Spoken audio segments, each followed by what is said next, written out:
Meus melhores cumprimentos, mais uma vez, a todos aqueles que participam desta nossa série Claves Notariais Registrais, que tem o apoio dos confrades e confreiras da Academia Paranaense de Direito Notarial e Registral, aos quais eu dirijo o meu melhor agradecimento, e da Noréga do Paraná, hoje presidida pelo Dr.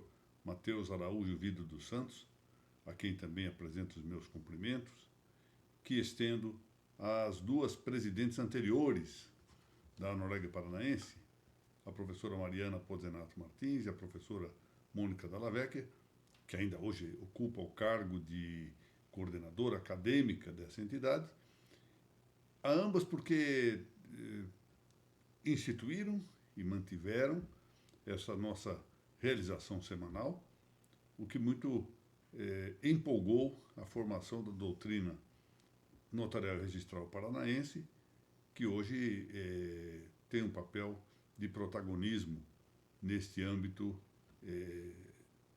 dos segmentos jurídicos em plano nacional. Bom, nós estamos cuidando aqui nas nossas claves notariais registrais da 35ª parte do nosso capítulo Fontes do Direito Notarial e Registral. E depois de termos examinado até aqui a lei e os costumes como fontes do direito notarial e registral, passamos na explanação imediatamente anterior a esta, portanto, na 34ª exposição deste capítulo, Fontes do Direito Notarial e Registral, a examinar o tema da jurisprudência pretoriana, ou seja, da jurisprudência dos tribunais. Porque essa distinção é importante, uma vez que, como eu procurei assinalar na explanação da semana passada, a palavra jurisprudência primeiro surge como doutrina, como idêntica à ciência do direito, e só depois é que ela, de maneira analógica, alcança as decisões dos tribunais. E na semana passada nós salientamos não só a importância, mas também os problemas resultantes dessa variedade de significações, dessa polissemia do vernáculo jurisprudência. Eu até mencionei aqui que talvez o aspecto mais problemático, embora igualmente relevante para a semântica, é exatamente a da polissemia dos vocábulos, ou seja, da variedade de significados de um mesmo vocábulo. Importância, porque a variedade de suas acepções permite exprimir uma série de conceitos análogos, que, de outra maneira, exigiriam muitas diferentes palavras. Então, nós economizamos com isso a criação de novas palavras, de tal modo que, com essa riqueza de significados em um só termo, nós podemos exprimir uma série maior ou menor de conceitos. Mas isso também, que é importante, do ponto de vista da economia da comunicação, da manifestação do pensamento, traduz problemas. Porque é sempre preciso examinar em qual sentido se está usando, em cada caso, aqui no nosso tema, o vocábulo jurisprudência. Como é que esse vocábulo está sendo utilizado numa construção? Às vezes, o mesmo autor, escrevendo ou falando, usa a expressão, usa o termo jurisprudência em mais de um sentido. Quanto mais em um diálogo, quanto mais em uma reunião com maior número de pessoas, em que cada qual pode usar a palavra jurisprudência numa acepção diversa. Então é preciso sempre essa cautela e isso gera problemas na comunicação. E, portanto, na busca e na expressão da verdade.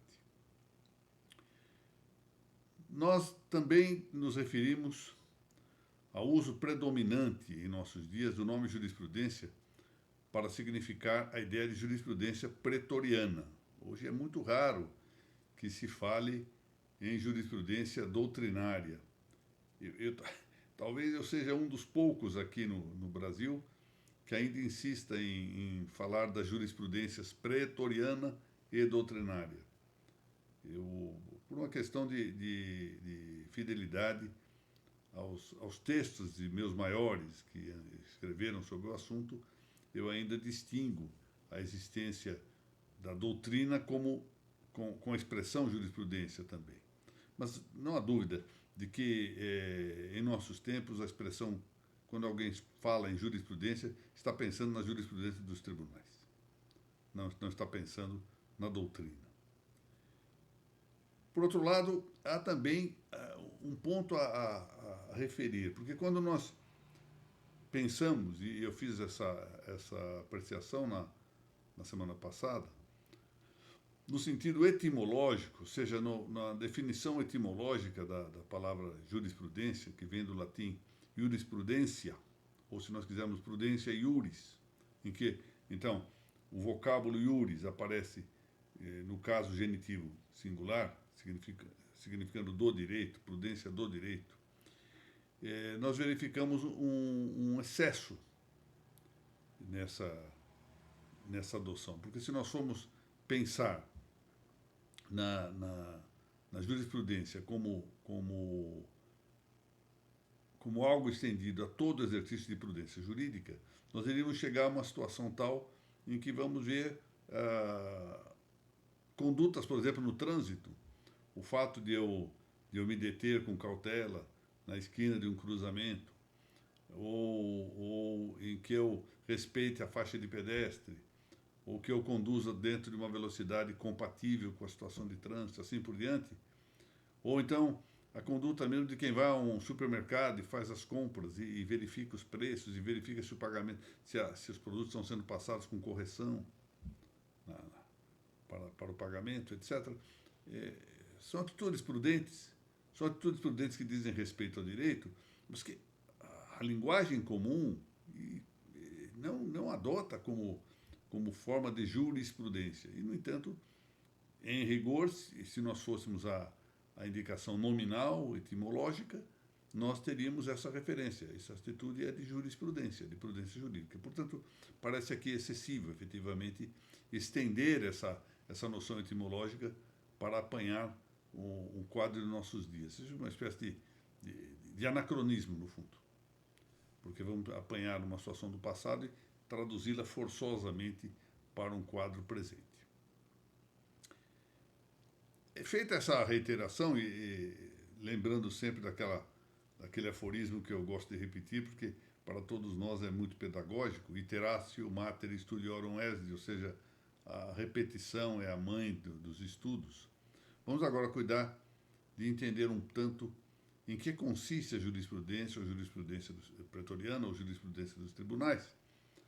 Porque também esta expressão, que já de si própria representava um analogado secundário, porque é uma acepção externa, exterior, e apresenta uma referência a algo que lhe é anterior, do ponto de vista cronológico e do ponto de vista lógico, que é a atividade interna de formação dessa jurisprudência pretoriana objetiva, que é a que domina na linguagem trivial.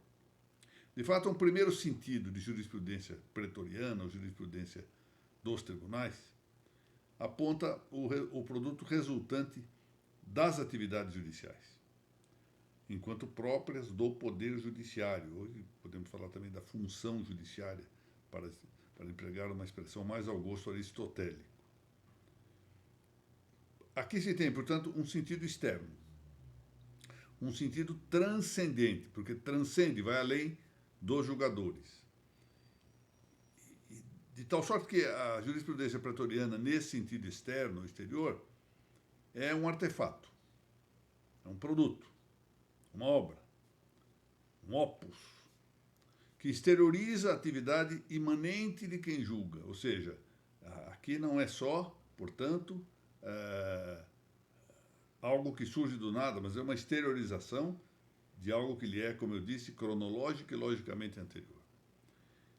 O que faz essa jurisprudência pretoriana em sentido objetivo, transcendente, externo, é expressar oralmente, ou melhor dito, verbalmente, a atividade de quem julga, a atividade imanente, interior de quem julga. Daí que com essa acepção externa, a jurisprudência seja algo de comum, posterior, como eu disse, lógica e cronologicamente, lógica e temporalmente, à atividade interior, à atividade interna ou imanente do julgador. Mas, agora outro sentido, também essa atividade judicial imanente, interna, nomeia-se jurisprudência pretoriana, só que em sentido interno, em sentido subjetivo. Esse mesmo termo, jurisprudência, agora tomada como redutivamente da expressão jurisprudência pretoriana, mas com muita aparente vinculação à ideia de jurisprudência dos tribunais, pode ser indicado para referirmos, por exemplo, a situações judicativas não próprias da função judiciária, ou seja, da soberania do judiciário, ou da parcela de soberania exercida pelo judiciário. Assim nós falamos, por exemplo, na jurisprudência dos tribunais de contas. Falamos também na jurisprudência dos tribunais de impostos e taxas, o famoso TIT. Falamos na jurisprudência do Departamento de Trânsito, na jurisprudência da CBF, por exemplo. Então, de maneira extensiva, maneira imprópria, que é o empréstimo, por analogia, da expressão, agora não só da expressão jurisprudência, mas da expressão jurisprudência pretoriana, jurisprudência dos tribunais, com empréstimo a essas atividades e a esses produtos de atividades que não são do Poder Judiciário. Mas no âmbito próprio também da função judiciária, ou seja, estritamente ligado ao Poder Judiciário, nós temos dois tipos de indicação de jurisprudência. A jurisprudência contenciosa, algumas vezes chamada também de jurisprudência jurisdicional, e a jurisprudência administrativa. É por isso que nós ouvimos falar na jurisprudência administrativa como jurisprudência administrativa do direito notarial, jurisprudência administrativa do direito registral, porque essa jurisprudência não contenciosa, administrativa e judicial, que é aquela oriunda dos corregedores permanentes, das corregedorias gerais, da Corregedoria Nacional de Justiça, essas jurisprudências de caráter não contencioso e não conflitual têm um papel, sabe-se disso, muito importante como fonte, para bem ou para mal, hein? Porque deixamos de lado aqui a análise de eventuais excessos que possam ocorrer, mas tem um papel marcante na atividade das notas e dos registros públicos. Isso tudo nós veremos mais adiante, daqui a umas 2 ou 3 explanações. Por agora, então, obedecendo aqui, observando o tempo dos 15 minutos a que nós temos, com que nós temos procurado limitar as exposições das claves notariais e registrais, terminamos a exposição de hoje.